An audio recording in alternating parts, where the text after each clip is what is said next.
Hello students. तो आज हम लोग जो चैप्टर चल रहा था ऊष्मागतिकी चैप्टर, उसका लेक्चर नंबर आज 3 देखेंगे। 2 लेक्चर पीछे में हो गया था। उम्मीद है कि आप दोनों लेक्चर को ठीक से पढ़ लिए होंगे। ठीक है, आज के क्लास में आपको हम कार्य के बारे में पढ़ाएंगे। पिछले क्लास में आपको बताया गया था कि किसी भी पदार्थ का, किसी भी निकाय का आंतरिक ऊर्जा 2 प्रकार से परिवर्तित किया जाता है। पहला नंबर था कार्य के द्वारा और दूसरा नंबर था ऊष्मा के द्वारा। तो उम्मीद है कि आप लोग पिछला लेक्चर देख लिए होंगे। आज हम बात करेंगे कार्य के बारे में। आप लोग काम करते हैं ना, तो उसी के बारे में हम आज बात करेंगे। देखिएगा, ये केमिस्ट्री है। यहाँ पर कैसे कार्य करता है कोई भी निकाय, कोई भी सिस्टम, उसके बारे में देखेंगे। चलिए मेरे साथ आप लोग हेडिंग लिखिए, कार्य।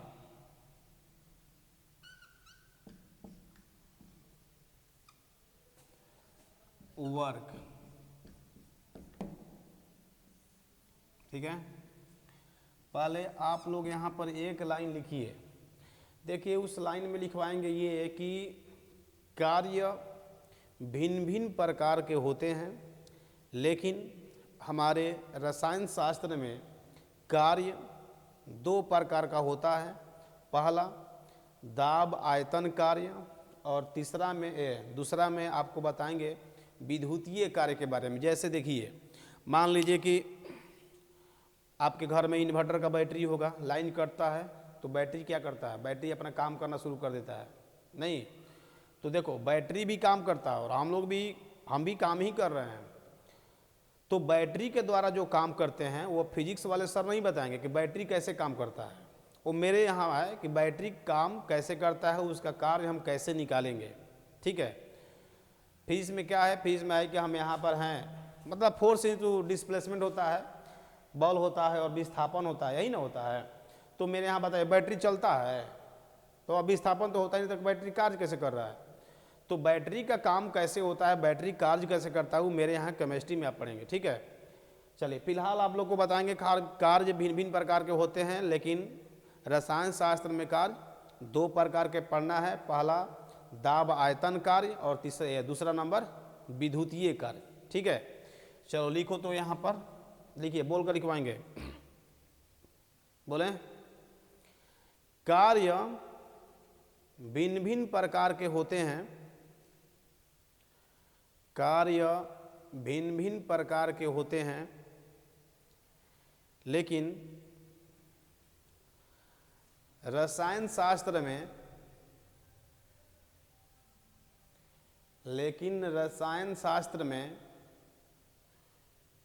2 प्रकार के, लेकिन रसायन शास्त्र में 2 प्रकार के कार्य का अध्ययन किया जाता है। 2 प्रकार के कार्य का अध्ययन किया जाता है।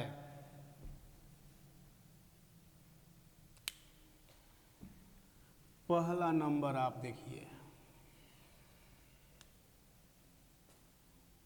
पहला नंबर है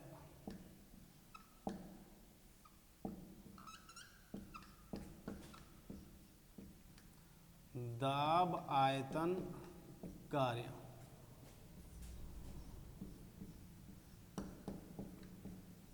प्रेशर वॉल्यूम वर्क। और दूसरा नंबर में आपको हम पढ़ाएंगे विद्युतीय कार्य के बारे में।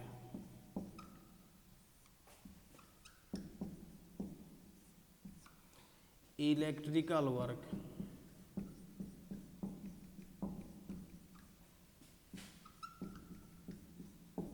यही 2 तरह का है। चलिए हम आपको पहले स्टार्ट करते हैं दाब आयतन कार्य के बारे में। आप लोग स्क्रीनशॉट जल्दी से लीजिए। ले लिए हैं? चलो अब हम स्टार्ट करते हैं दाब आयतन। ध्यान से समझिएगा, पहले ध्यान से समझिएगा। देखो तो यहाँ पर एक हम ये सिस्टम है, निकाय है, ठीक है, निकाय है, इसमें भरा हुआ है गैस, ठीक है, ये गैस है। अब बताइए कि जब हम इसको ऐसे पिस्टन को ऐसे दाबेंगे, ऐसे अभी यहाँ से लेकर यहाँ तक इसका आयतन है, यहाँ आयतन समझते हैं ना, आयतन, ये जितना गैस फैला हुआ है इस जगह को हम आयतन बोलेंगे। तो जब हम पिस्टन को ऐसे दाबेंगे, ऐसे ऐसे तो दाबेंगे तो क्या होगा, ये नीचे आएगा, तो नीचे आएगा तो क्या होगा, वॉल्यूम, इसका आयतन क्या होगा, आयतन घटेगा। लेकिन ध्यान दीजिएगा थोड़ा सा एक बात, कि जैसे ही आप इसको छोड़ेंगे ये पंप फिर ऊपर की उठने लगेगा। कभी साइकिल में आप लोग हवा दिए हैं, तो साइकिल में हवा देते होंगे तो क्या होता होगा, ऐसे जब दाबते होंगे, ऐसे दाबेंगे, दाब कर अगर छोड़ दीजिएगा तो फिर ऊपर आ जाएगा, नहीं समझे। तो जब ऐसे दाबेंगे तो क्या होता है, आयतन घटेगा, लेकिन जब छोड़ेंगे तो फिर ऊपर की ओर फेंकने लगेगा, ऊपर की ओर, समझ रहे हो। तो दाब लगाने से इसके आयतन में परिवर्तन होता है। तो वही हम पढ़ रहे हैं कि दाब आयतन कार्य के बारे में, ठीक है। दाब लगाने से आयतन में परिवर्तन होगा, उसी को हम क्या बोलेंगे, दाब आयतन कार्य, ठीक है। अब इसमें देखो आपको पढ़ाएंगे, पहले हम आएंगे फर्स्ट नंबर में। फर्स्ट नंबर है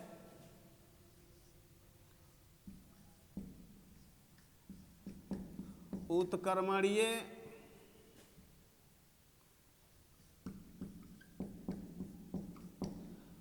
प्रक्रिया के लिए।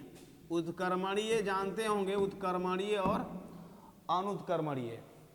उत्क्रमणीय का मतलब ये होता है कि वह प्रक्रिया जो उल्टा दिशा में होता है। जैसे देखो, आप क्या करेंगे, इसको ऐसे दाबिए, दाबने के बाद अगर छोड़ देते हैं तो क्या ये गैस भी इसको ऊपर की ओर फेंकने लगेगा, इसका मतलब कि उल्टा इसको कर देगा। तो इस प्रक्रिया को हम क्या बोल देंगे, उत्क्रमणीय प्रक्रिया। अब सुनिएगा ध्यान से, उत्क्रमणीय प्रक्रिया के लिए जो कार्य होता है W वर्क, वह होता है -P डेल्टा V। दाब लगाने से इसके आयतन में परिवर्तन, मान लो कि अभी गैस यहाँ से यहाँ तक है, अभी मान लो 5 लीटर है, लेकिन जैसे ही हम इसको दाब नीचे की ओर दाबेंगे तो इसका क्या होगा, आयतन घटेगा ना, और आयतन घटकर मान लीजिए कि वो 3 लीटर पे आ गया। तो इसी आयतन में परिवर्तन को यहाँ लिखेंगे, डेल्टा V का मतलब आयतन में परिवर्तन, ठीक है। अब P मतलब जो दाब आप लगाए हैं ना, जितना यहाँ पर दाब लगाएंगे वो यहाँ है, ठीक है। अब सुनिएगा थोड़ा यहाँ से, अगर आपसे कहेगा कि कार्य का मात्रक बताइए,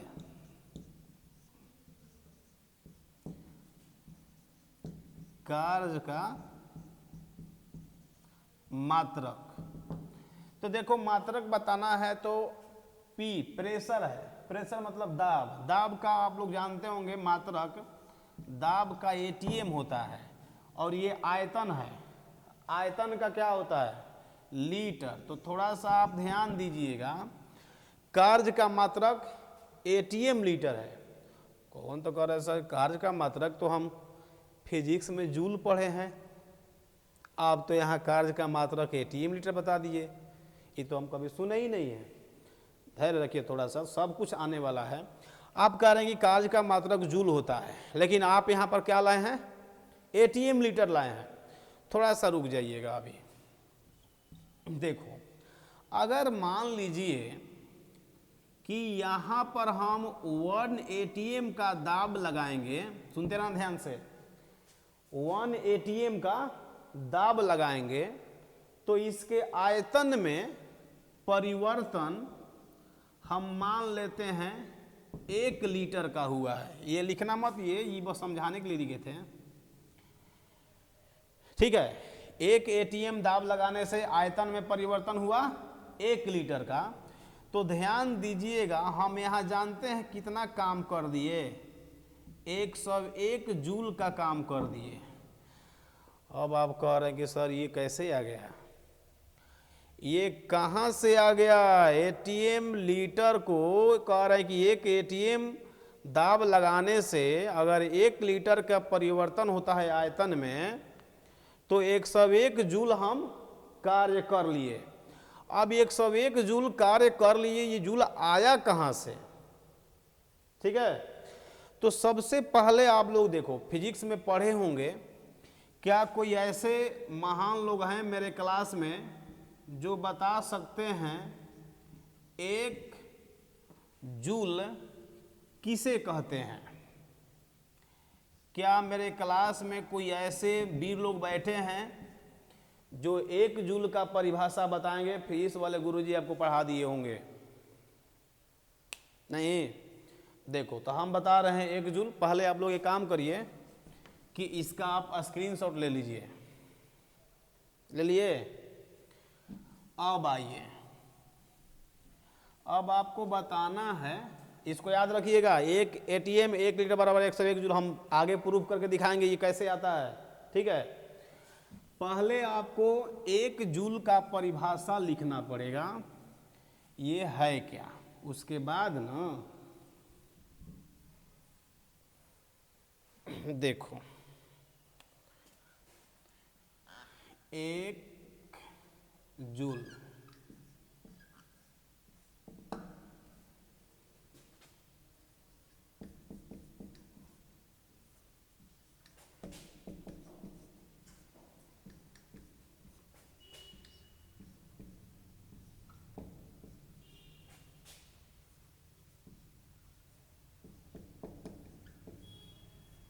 चलो अब लिखो, पहले सुन लो क्या है। मान लो ये तुम्हारा कोई वस्तु है, ठीक है, इस वस्तु पर 1 न्यूटन का बल लगाओ। तो सुना ध्यान से, किसी वस्तु पर 1 न्यूटन का बल लगाकर इस वस्तु को 1 मीटर विस्थापित करने में जो ऊर्जा खपत होती है, जो ऊर्जा खत्म होती है, उस ऊर्जा को हम बोलते हैं 1 जूल। नहीं आया? किसी वस्तु पर 1 न्यूटन का बल लगाकर उसे 1 मीटर विस्थापित करने में जो ऊर्जा खपत होती है, उसे हम बोलते हैं 1 जूल। उम्मीद है समझ में आपको आया होगा। चलो लिखो, किसी वस्तु पर 1 न्यूटन का,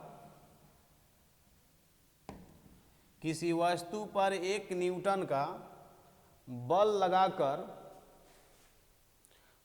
लगाकर उसे 1 मीटर विस्थापित करने में, उसे 1 मीटर विस्थापित करने में जो ऊर्जा खपत होती है, जो ऊर्जा खपत होती है, उसे 1 जूल कहते हैं। उसे 1 जूल कहते हैं। कहने का मतलब जानते हो क्या है? नहीं जानते हो? ये कह रहा है ना कि 1 न्यूटन मीटर बराबर 1 जूल होता है। ये बात कह रहा था महाशय लोग। अब आइए आपको प्रूफ करके दिखाते हैं। अभी आपको बताया गया था W = अगर 1 ATM दाब लगाकर 1 लीटर हम विस्थापित करते हैं, तो देखो प्रूफ करके आपको दिखाएंगे। 1 ATM बराबर 1.01 गुणा 10⁵ न्यूटन पर मीटर स्क्वायर होता है। 1 ATM बराबर इतना न्यूटन पर मीटर स्क्वायर। न्यूटन पर मीटर स्क्वायर को पास्कल भी लोग बोलते हैं, यानी 1 ATM बराबर इतना पास्कल बोलिएगा। ठीक है, न्यूटन पर मीटर स्क्वायर का दूसरा नाम पास्कल है, इनटू 1 लीटर। अब सुनना थोड़ा सा ध्यान से, इसको समझने के लिए हम यहाँ पर आपको लिख दे रहे हैं 1 मीटर क्यूब बराबर 1000 लीटर होता है। अब इसको समझना है तो मोल कंसेप्ट में चल जाइएगा। 1 मीटर क्यूब बराबर 1000 लीटर। तो बताओ 1 लीटर बराबर क्या होगा? 1 लीटर बराबर 1/1000 मीटर क्यूब हो जाएगा। बोलिएगा कोई दिक्कत होगा तो। 1 मीटर क्यूब मोल कंसेप्ट बताए हैं, इतना लीटर होता है। तो 1 लीटर बराबर 1 लीटर बराबर क्या होगा? ये बटा में आ जाएगा, 1/1000 है। सही है। अब देखिए 1 लीटर बराबर इतना मीटर क्यूब। तो यहाँ रखेंगे 1 लीटर के जगह पर 1/1000 मीटर क्यूब। सही है। तो देखो ये मीटर स्क्वायर है या मीटर क्यूब है। तो हमको एक बात बताओ कि metre square metre square 1 metre बच जाएगा नहीं। 3 जीरो से इसका 3 जीरो खत्म। तो ये क्या बचेगा? 1.01 10⁻²। और ये होगा न्यूटन। और ये क्या बचेगा? मीटर। समझ में आ रहा है कुछ है? अब यहाँ देखिए तो जब 10⁻² से इसमें गुणा करेंगे तो क्या ये 101 आ गया। और न्यूटन मीटर को क्या बोलते हैं? देखो न्यूटन मीटर को लिखा हुआ है जूल बोलते हैं। तो यहाँ जूल। देखिए आपको हम प्रूफ करके दिखा दिए कि 1 ATM लीटर बराबर क्या होता है? 101 जूल। क्या कोई दिक्कत है यहाँ तक? सही है। चलो आप लोग इसको भी स्क्रीनशॉट लीजिए। ले लिए? चलो उम्मीद है आप लोग को समझ में ये आ गया होगा। आप लोग डायरेक्ट फार्मूला याद रखिएगा।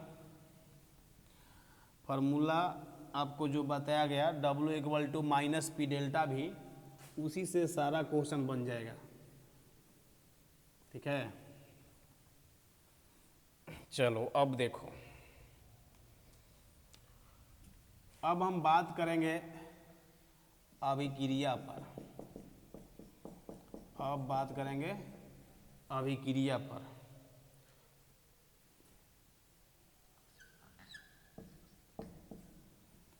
यदि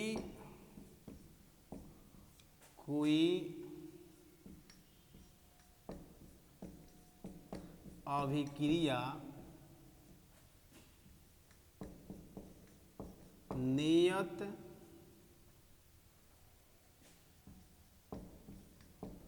दाब एवं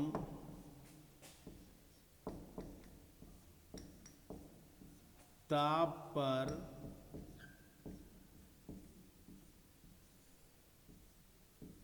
होती है। देखो कह रहा है कि यदि कोई अभिक्रिया नियत दाब स्थिर और ताप भी स्थिर, अगर दाब और ताप दोनों स्थिर है और तब हम किसी अभिक्रिया को कराते हैं, तब देखिएगा एक हम रिजल्ट की ओर पहुंचेंगे। अगर आप लोग आगे चल के टीचर बनना चाहते हैं तो मेरा सब डेरिवेशन को याद रखिएगा। अगर केवल आप स्टूडेंट बनना चाहते हैं तो मेरा जो फार्मूला आएगा उसको याद रखिएगा। और दोनों में से कुछ नहीं बनना चाहते हैं तब तो ये पढ़बे मत करो। ठीक। देखो ये है आपका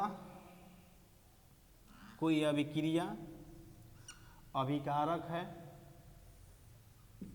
और ये उत्पाद है। ठीक है। यहां पर हम अभिकारक लिखेंगे।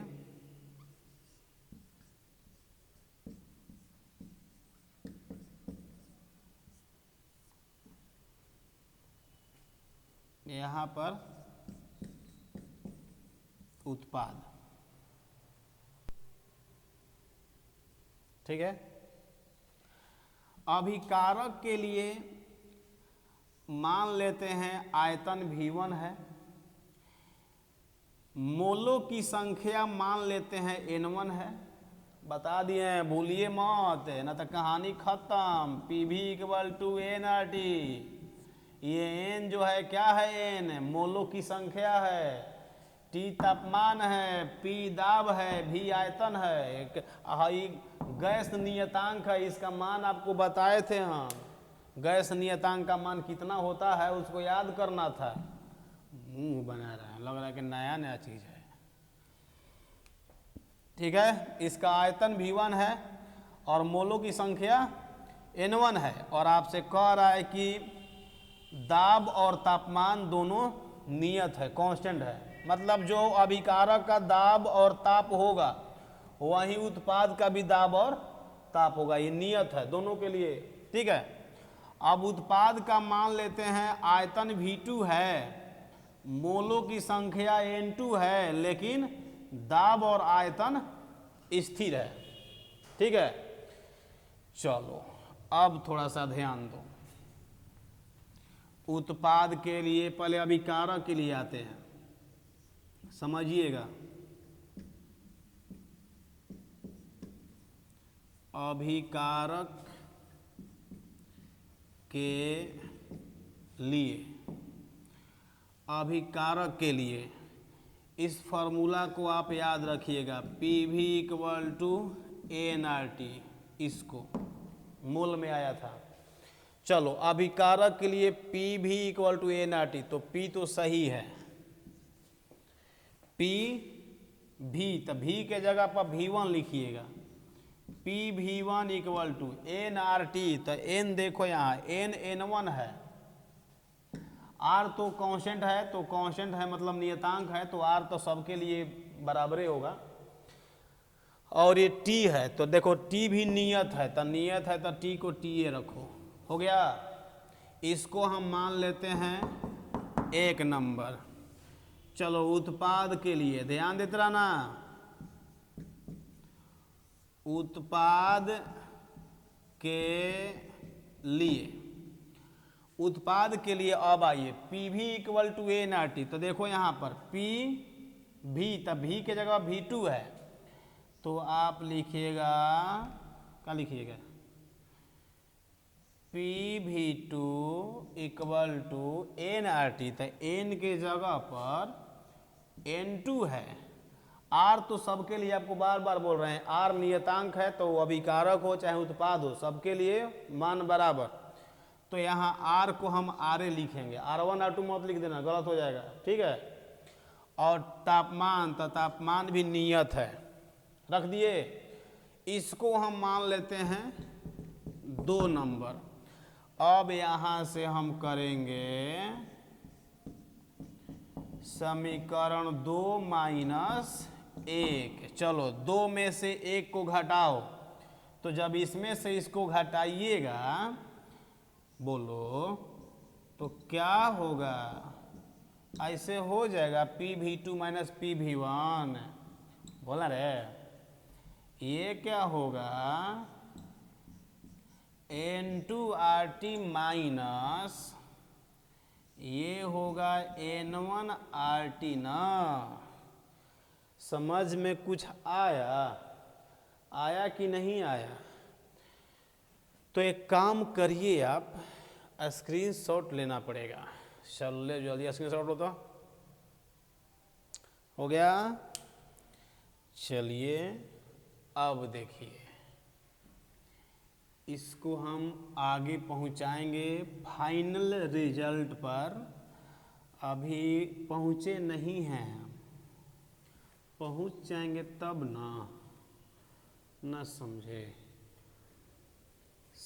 कि नहीं समझे, ना समझे।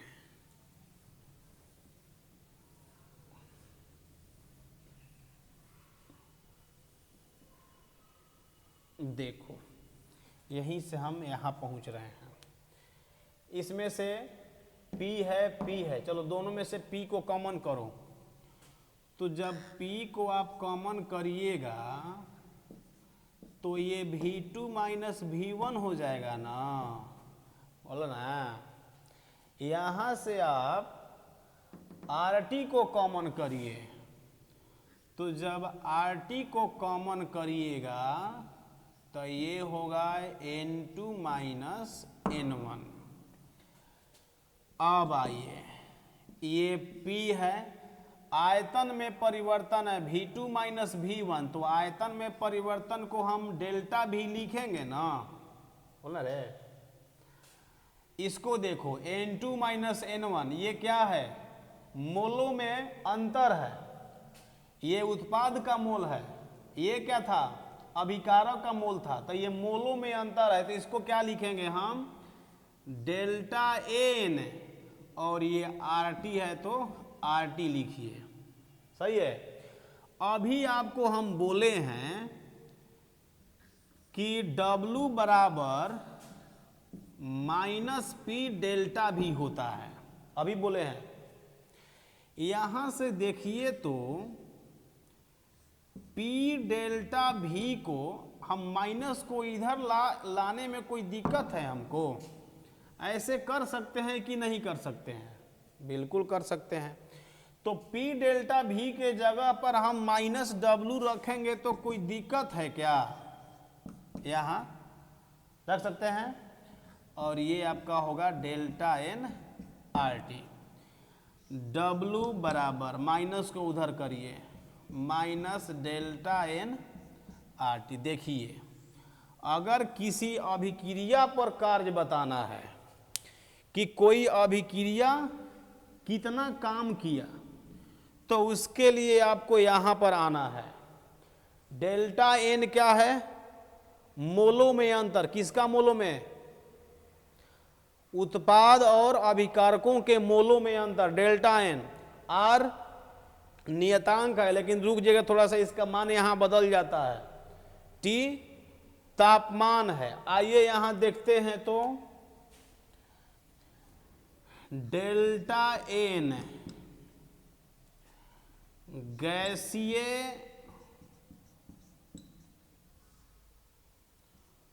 उत्पादों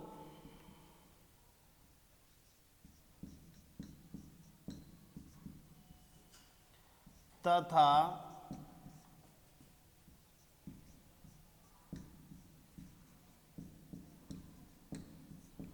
अभिकारकों के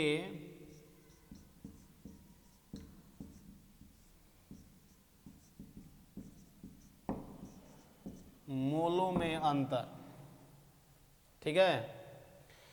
इसके बाद ध्यान थोड़ा सा दीजिएगा, आर का मान होता है 8.31 जूल पर मोल। अब यहां थोड़ा सा ध्यान देना है। देखो अभी आपको बताया गया पीवी बराबर एन आर टी, ठीक है। इसमें जो आर का मान है वह 0 पढ़े होंगे आप लोग मोल में, 0.0821 ऐसे होता है ये आर का मान। लेकिन आपको एक बात आज ध्यान देनी है, जिस समीकरण में, जिस इक्वेशन में दाब और आयतन दोनों में से कुछ नहीं है, न दाब है न आयतन है, तो आर का मान रखिएगा 8.31। देखो इसमें ताप है, कार्य है, इसमें कहीं पर भी दाब है, पी प्रेशर, क्या कहीं इसमें आयतन है भी नहीं है। तो ध्यान देना, जिस समीकरण में, जिस इक्वेशन में न दाब है न आयतन है, तो आर का मान आप रखिएगा 8.31, और जिसमें दाब और आयतन आ गया उसमें आर का मान रखिएगा 8.0821। अगर चाहते हैं कभी गलत नहीं हो तब, और ना ही गलती करना चाहते हैं, थोड़ा सबका हमेशा कन्फ्यूजन रहेगा, हमेशा समझ में नहीं करेगा कि आर का मान हाई कब लिखेंगे, हाउ कब लिखेंगे, ठीक है। हो गया ये।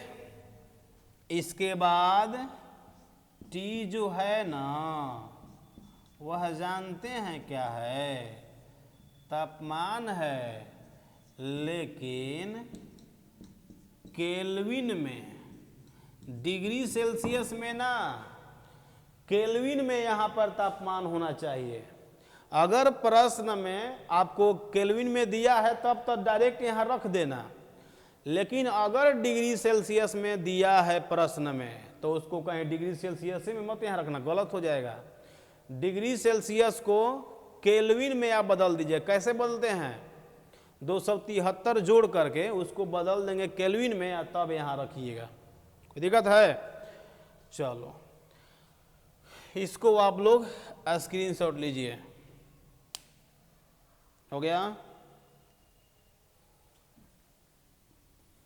कुछ अभिकारक है, ये कुछ अभिक्रिया है जिसका डेल्टा एन हम निकाल करके आपको दिखा दे रहे हैं। ऐसे आपको पीछे जो चैप्टर चल रहा था ना, उसमें डेल्टा एन सब कुछ बताया हुआ था कैसे निकाला जाता है।